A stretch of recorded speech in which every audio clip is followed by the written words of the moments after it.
Thank you for joining us for another edition of Dan Frequently Asked Questions, in which we address issues that are of interest to divers and for which they want fairly quick answers. And in this case, we have a very interesting situation of a spearfisherman who developed what we call Taravanna after diving. And Taravanna is one of the names that is associated with decompression sickness or decompression illness following breath hold diving. Now, you may know that intuitively we haven't believed it possible for people to get decompression illness with breath hold diving because there simply isn't enough gas or time to accumulate enough nitrogen to actually develop that syndrome.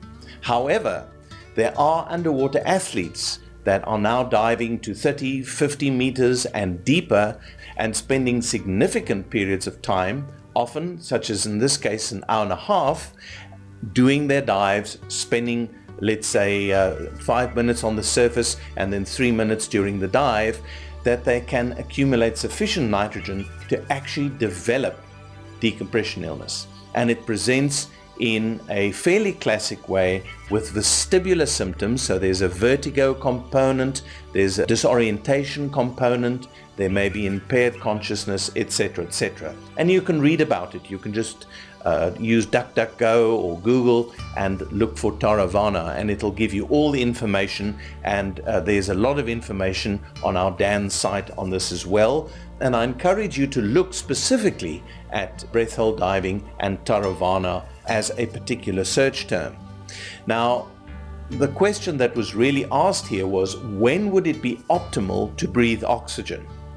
Now, there have been very few studies that have actually studied the prevention of Taravanna and breath hold diving, other than what was mentioned here, that between 2 to 5 days before the really deep dive, one shouldn't do prior workup diving so that you don't accumulate nitrogen. Well, what I would need to do is to actually take it in the other direction and see what happens in space.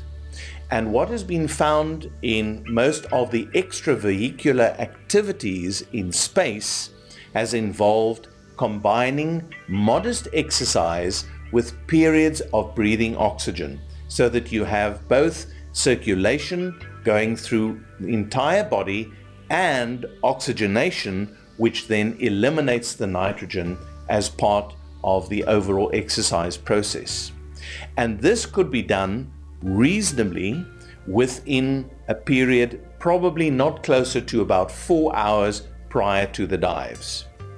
It's a study, however, that is definitely worth doing.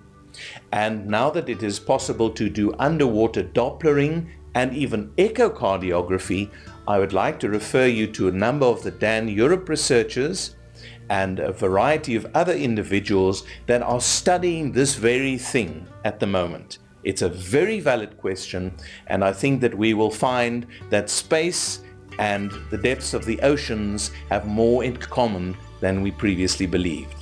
I hope that gives you a couple of things to think about. It's not a definitive answer because I can't give you that, but I have given you a couple of points to think about and hopefully references to people and resources that will answer the question for you. Thanks for joining and for asking this question on Dan Frequently Asked Questions.